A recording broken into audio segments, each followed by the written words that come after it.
이재명 정부의 첫 국정감사는 중반전에 접어들었습니다. 오늘은 법제사법위원회 등 상임위 10곳에서 감사를 이어가는데요.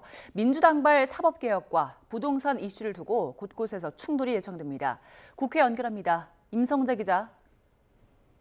네, 국회입니다. 오늘 열리는 국정감사 주목할 상임위부터 짚어주시죠.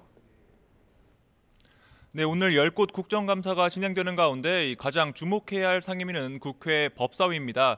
지역 고등법원과 검찰청이 대상인 만큼 주로 사법개혁 이슈가 다뤄질 것으로 보입니다. 어제 대법관을 기존 14명에서 26명으로 늘리는 증원안 등 사법개혁안을 발표한 민주당은 피감기관을 상대로 개혁의 당위성을 피력할 전망입니다.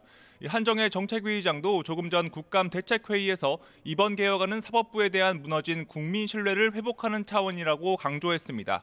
당 차원에선 일각에서 제기되는 이재명 대통령 사법 리스크 대비책이란 비판에 그 하나를 위해 시스템 전반을 바꾼다는 건 말이 안 된다며 엄호를 펼치는 분위기입니다. 사실상 사심제라는 비판을 받은 재판소원제는 특위안에는 일단 빠진 대신 공론화 작업을 통해 당론으로 추진한다고 했는데요.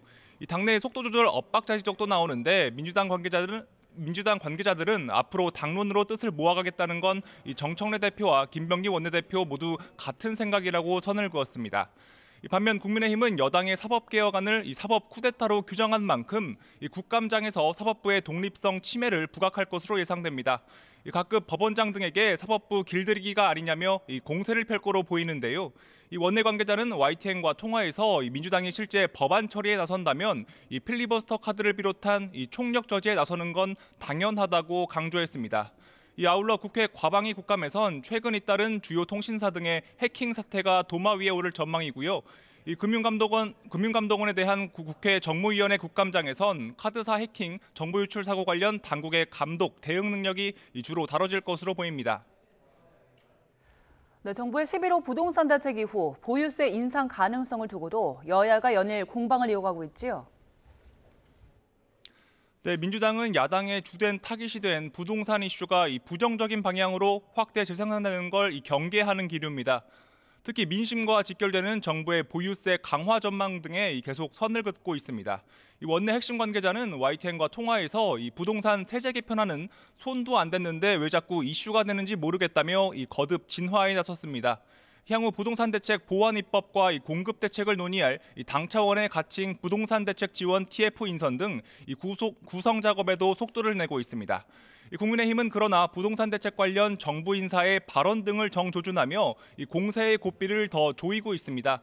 송원석 원내대표는 아침 회의에서 나중에 집값이 안정되면 그때 사면 된다는 이상경 국토부 1차관의 최근 발언을 직격했습니다.